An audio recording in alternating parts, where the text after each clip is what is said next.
Assalamualaikum dan salam sejahtera diucapkan kepada semua murid tahun 5. Kita bertemu kembali untuk subjek sejarah dan tajuk pada hari ini ialah Bumi bertuah jadi rebutan. Kita tengok dulu objektif untuk hari ini. Murid dapat menyatakan sekurang-kurangnya 3 faktor kedatangan kuasa asing ke Tanah Melayu. Pada zaman dahulu, kuasa asing ni telah menakluk tanah Melayu kita. Tapi kenapa mereka ni berminat dengan tanah Melayu kita? Jom kita tengok buku teks muka surat 50 dan 51. Kita tengok satu persatu. Kita tengok muka surat 50 dahulu. Murid boleh rujuk buku teks masing-masing sambil menonton video ini. Bumi bertuah menjadi rebutan. Keunikan negara kita seperti kedudukan yang strategik. Kedudukan strategik tu maksudnya kedudukan yang sangat baik untuk melakukan sesuatu. Dan kekayaan hasil bumi serta sumber alam menyebabkan kuasa asing bersaing untuk campur tangan dan menjajah demi kepentingan mereka.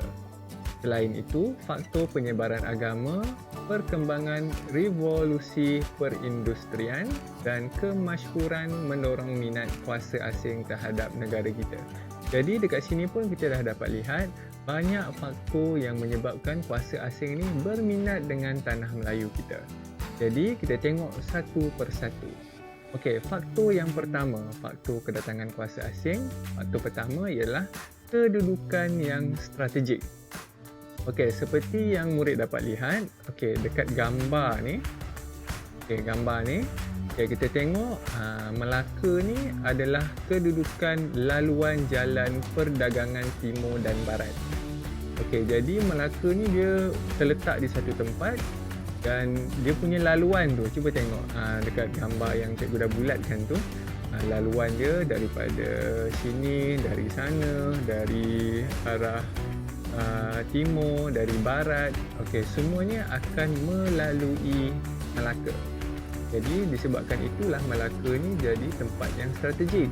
Cuba bayangkan kalau Melaka ini berada di dalam hutan yang tak ada laluan air, yang tak ada laluan darat, itu adalah bukan tempat yang strategik. Jadi yang ini terlalu banyak cara untuk sampai ke Melaka ni menyebabkan Melaka ni tempat yang strategik. Kemudian Melaka muncul sebagai pelabuhan persinggahan yang penting. Jadi Melaka ni jadi tempat pelabuhan. Pelabuhan tu maksudnya kapal-kapal yang laut ni akan singgah di situ untuk berlabuh. Kemudian Portugis dan Belanda berminat menguasai Melaka untuk mengawal perdagangan rempah di Kepulauan Melayu. Jadi disebabkan tu Portugis dan Belanda ni dia nak kuasai Melaka sebab dia nak berniaga. Bila berniaga di tempat yang strategik, maka banyaklah pulangan yang mereka akan dapat. Itu faktor yang pertama, kedudukan strategik. Kita pergi faktor yang kedua, iaitu kekayaan hasil bumi dan sumber alam. Hasil bumi ni apa? Hasil bumi ni dan sumber alam ialah contohnya seperti emas.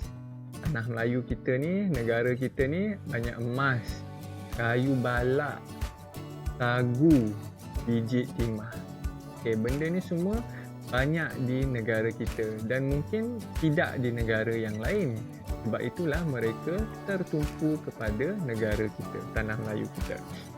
Tanah Melayu mempunyai hasil bumi yang banyak seperti biji timah, biji besi dan emas.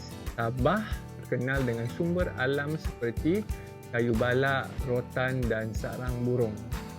Sabah ni sampai sekarang pun masih banyak lagi sumber kayu balak. Kayu-kayu balak dekat Sabah ni banyak diimport ke tempat-tempat lain. Sebab Sabah ni di antara tempat yang banyak pokok-pokok dan tempatnya luas berbanding semenanjung Malaysia. Seterusnya Sarawak. Sarawak pula mempunyai emas, sagu dan kapur barus. Benda-benda ni semua boleh menjana kewangan.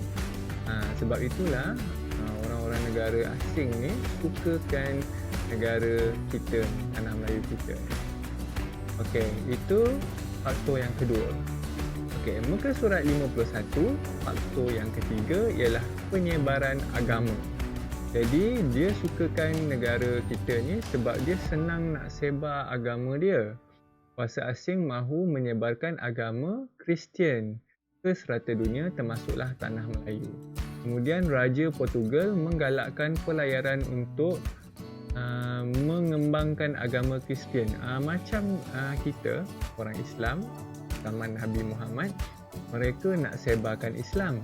Tapi bila kuasa asing ni pula dia nak sebarkan agama Kristian dan dia nak sebarkan dekat tanah Melayu kita ni sebab dia nak kuatkan lagi agama Kristian ni. Dia nak sebarkan agama Kristian ni. Jadi macam kita dah ada pegangan agama kita, maksudnya kita agama Islam. Jadi kita tak adalah akan terpengaruh dengan agama Kristian. Tapi mungkin agama-agama lain seperti Buddha, agama lain. Jadi agama-agama Hindu ke apa semua ni, mereka mungkin akan beralih arah dan berpegang kepada agama Kristian pula. Itu punca dia. Okay, salah satu faktor dia. Okey, seterusnya, faktor yang seterusnya, revolusi perindustrian. Okey, jadi pada abad ke-18, revolusi perindustrian berkembang di Eropah. Revolusi itu maksudnya perkembangan perindustrian. Jadi dia bila berkembang ni, dia daripada sesuatu yang lama, dia berkembang kepada sesuatu yang moden. Contohnya macam kereta. Kereta dulu, kereta yang mungkin bergerak guna enjin, macam sekarang ni kita guna hybrid, kita guna solar, sebagainya. Kemudian sektor perkilangan seperti pembuatan besi dan keluli, pembuatan kereta serta mengetin makanan giat dijalankan. Okey, pada ketika itu dia banyak pembuatan yang benda-benda yang baharu dijalankan. Okey, kemudian kuasa asing memerlukan tanah jajahan untuk mendapatkan bahan mentah dan memasarkan barangan mereka. Okay, itu adalah untuk revolusi perindustrian. Dia nak kembangkan industri. Okey, kemudian yang terakhir sekali ialah faktor kemasyhuran. Okey, kemasyhuran ni apa? Kuasa asing mahu menempa kemasyhuran untuk diri sendiri dan negara. Kuasa British muncul sebagai penjajah terbesar dan James Brooke menguasai Sarawak setelah melihat kejayaan British di Pulau Pinang dan Singapura. Jadi kemasyhuran ni maksudnya bila dia dapat jajah je tanah Melayu, contohnya British, dia dapat jajah tanah Melayu. Jadi negara-negara Eropah yang lain seperti Belanda ke apa semua, bila dia tengok, British ni dapat tanah Melayu, maknanya British ni hebat, British ni masyhur dan sebagainya. Jadi itulah faktor-faktor dia. Jadi apa yang murid perlu buat untuk hari ini? Okey, cikgu dah terangkan sepintas lalu tentang faktor-faktor kuasa asing mahukan tanah Melayu ni. Jadi tugasan murid mudah sahaja untuk minggu ni. Okey, nyatakan 5 faktor kedatangan kuasa asing ke tanah Melayu. Faktor tu K. Okey, jadi 5 faktor tu adalah yang cikgu sebutkan tadi. Jadi murid hanya perlu salin semula ke dalam buku tulis sebagai nota. Jadi cara nak buat dia ialah, okey, tuliskan tajuk dia dekat atas, faktor kedatangan kuasa asing, dan gariskan.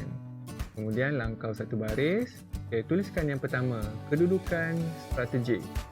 Okey, gariskan juga.